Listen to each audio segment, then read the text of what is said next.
बार बार chronology और timing को लेकर सवाल हो रहे हैं। सर, कहा जा रहा है सियासत में हर कोई जानता है कुछ इत्तेफाक नहीं होता है, राजनीतिक पार्टियां इतनी मासूम नहीं होती हैं। अगर आप इतना स्टैंड ले रहे हैं तो कुछ ना कुछ आपका भी फायदा है। फिर वही सवाल है कि अगर आप श्योर हैं कि भाई गेस्ट हाउस में मुलाकात हुई थी, सारी फोटोज थी, तो ये इलेक्शन की टाइमिंग में उसको माहौल बनाया जा रहा है। ये आप पर आरोप लग रहे हैं, लगातार लग रहे हैं। बीजेपी कांग्रेस दोनों, कांग्रेस आम आदमी पार्टी दोनों लगा रही है। आरपी जी जी मैंने अभी उत्तर दिया कि देश में चुनाव लगातार चलते हैं, हर 6 महीने एक चुनाव होता है। अभी ये चुनाव खत्म होंगे, फिर 2023 के चुनाव आ जाएंगे, फिर 2024 के चुनाव आ जाएंगे। तो प्रशासन को, जुडिशरी को, मीडिया को, सबको थोड़े दिन के लिए शांत रहना चाहिए। कोई बात नहीं भैया, चुनाव है।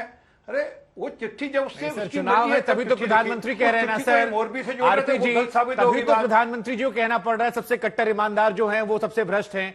अगर चुनाव ना होते तो ये बातें क्यों आती, ये भी बात लाजमी। लेकिन ठीक है, हरिशंकर गुप्ता जी, आपके चेहरे पर एक मुस्कुराहट आई थी जब मैंने वोटिंग का जिक्र किया था, तभी तो बोला जाएगा। हरिशंकर गुप्ता जी, आपके चेहरे पर एक मुस्कुराहट आ गई थी जब मैंने पूछा कि वोट डालने के पहले क्या आ जाएगी। ये मुस्कुराहट की वजह क्या थी? ये सोने दोनों की दोनों पार्टियां जो हैं ये व्हीलर डीलर हैं। एक्चुअली ये साफ राजनीति नहीं करती, घुमाकर धोखे वाली राजनीति करती हैं। इनका मकसद सिर्फ ये है कि सत्ता हासिल करना है। अगर सत्ता हासिल करना मकसद नहीं होता तो इस ढंग की गंदगी कहां फैलानी। चार्ल्स सोबराज की बात आरपी सिंह ने की थी, एक अभिनेत्री पकड़ी गई थी, उसके अलावा कहां कौन सा पकड़ा, उसने खुलासा कर दिया कौन सा पकड़ा गया। इनको याद है तो एक दो इंसिडेंट बता दीजिए। मैं एक बात सब कह रहा हूं, जो मेरी बात को समझ में नहीं आ रही, ये महाठग, महाचोर, महाकरप्ट आदमी जिसने दुनिया को ठगा है, वो आपके ऊपर कैसे हमदर्दी बना दिया, आप पार्टी के ऊपर भी और इनके ऊपर भी। तो दोनों की दोनों पार्टियां कहीं ना कहीं मानसिक रूप से बीमार हैं इस बात को लेकर कि मन में काला है, मन में काला है और चोर है उनके मन के अंदर। तो एक आदमी, ऐसे आदमी को इस्तेमाल कर रहे हैं जो आदमी के ऊपर विश्वास नहीं किया जा सकता। वो उसके ऊपर आरोप लगा रहा है, वो उसके ऊपर आरोप लगा रहा है। उस आदमी ने क्या क्या गड़बड़ नहीं किया। और दूसरी बात यह है आरपी सिंह जी कि देखिए, जेल तो इनके पास है दिल्ली गवर्नमेंट के, उसकी 4 दीवारियां, उसका दफ्तर सब इनके पास है, लेकिन पुलिस महकमा आपके पास में। डीजी जेल संदीप गोयल जिसको आप आज ने निकाला है, कब से उसके ऊपर आरोप लग रहे हैं? क्यों नहीं, आप आईपीएस ऑफिसर है जिसको गृह मंत्रालय आपका देखता है, क्यों नहीं कब तक उसको ट्रांसफर कर दिया गया, क्यों नहीं उसको सस्पेंड किया गया अब तक? जब ये सारी बातें खुल गई तो आप अपनी जान बचाने के लिए आपने उसको आज निकाल दिया। तो ये सब बातों के अंदर इतना आपके ऊपर भी पूरा प्रश्न चिन्ह लग रहा है। मैं एलन राव साहब आपके पास भी आऊंगा, लेकिन एक बार मैं परविंदर जी के पास जाता हूं। परविंदर जी, राजनीतिक शुचिता, नैतिकता नामी कोई चीज होती है सियासत में, या अब आप लोग मानते हैं कि अब ये खत्म हो गई है, अब खाली जीतना है और चाहे जितने आरोप लगे कह देंगे भाई ठीक है, कुछ भी कह रहे हैं, क्या फर्क पड़ता है? सर, जो राजनीतिक पार्टी है वो चुनाव में जीतने के लिए आती है, लेकिन अपने राजनीति को इतना ना गिराइए कि लोग आपसे नफरत करना शुरू कर दें। हमारे ऊपर तो एलिगेशन लगे हैं। सवाल इसके बाद सेकंड सवाल भी मेरा था। सेकंड मैं आपको दे रहा हूं सर, आपको मैं 2 मिनट दूंगा, लेकिन सेकंड सवाल मेरा, इस सवाल के पीछे पूछने का मकसद यह था, सत्येंद्र जैन जी पर इतने आरोप लग गए हैं, उसके बावजूद आप लोगों ने पद नहीं हटाया उनका।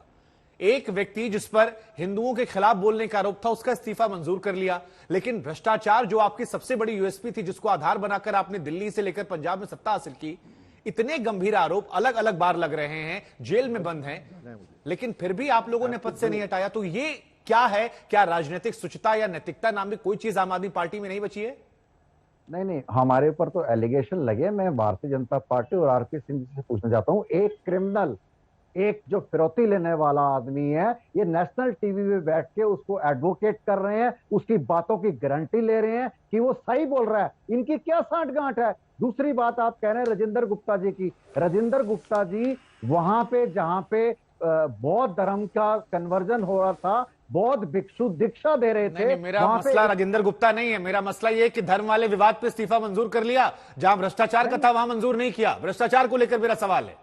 उनसे देखे, जब किसी धर्म की धार्मिक भावनाएं अहित होती हैं तो उनका सम्मान करने के लिए अरे सर, लेकिन आप तो धर्म और जात पात से ऊपर सियासत करने आए थे। आज धर्म के मामले में आप सेंसिटिव हैं, भ्रष्टाचार में आप सेंसिटिविटी नहीं नजर आ रही आपकी, लेकिन ठीक है, आपकी नई पॉलिटिक्स है सर, ठीक है, आपकी नई पॉलिटिक्स से ये नया अंदाज आम आदमी पार्टी का जो नजर भी आता है लोगों को, कितना सक्सेसफुल होगा ये चुनाव के नतीजे बताएंगे। लेकिन एलन राव साहब, फिर एक मूल सवाल इस पूरी चर्चा में मेरे मन में आ रहा है कि अगर किसी व्यक्ति के दामन पर दाग लगे हुए हैं तो क्या उसके बातों को, उसके आरोपों को खारिज कर दिया जाए? क्योंकि यह सवाल उठ रहा है कि भाई बीजेपी को उसके आरोपों से फायदा हो रहा है, तो क्या सिर्फ इसी आधार पर उस व्यक्ति की बातों को खारिज कर दिया जाए, या जो आरोप है दिल्ली में तमाम मंत्रियों को लेकर, अधिकारियों को लेकर, वो बहुत सेंसिटिव है और उसको लेकर एक गंभीरता से जांच होनी चाहिए जिसमें जो सच है वो सामने आए?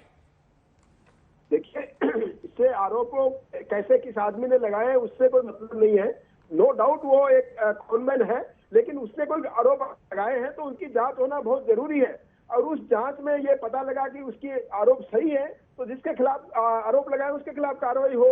और अगर उसमें यह साबित हो जाता है कि उसके आरोप कोई मोटिवेटेड है, झूठे आरोप लगा रहा है, तो उसके खिलाफ कोई कार्रवाई होगी। तो आरोप लगाने वाले आदमी की कोई ऐसी ये नहीं है कि कोई आदमी क्रिमिनल है तो उसके कहे हुए आरोप पे जांच नहीं होगी। नहीं तो एल एन राव साहब, जैसे वो कह रहे हैं कि सत्येंद्र जैन मुलाकात करने आए थे, तो ये सारा फाइल डेटा तो रखा होता होगा ना सर कहीं पर? कितना समय लगता है इसको निकलने में? वो रिकॉर्ड में, वो इंक्वायरी जब होगी तो सारी चीज सामने आएंगी जी। और सीसीटीवी फुटेज भी वहां प्रिजर्व करके रखते हैं और रिकॉर्ड रहेगा, मिलने वालों का रिकॉर्ड रहेगा, ये सारी चीजें हैं। लेकिन इंक्वायरी से मना करना वो गलत है।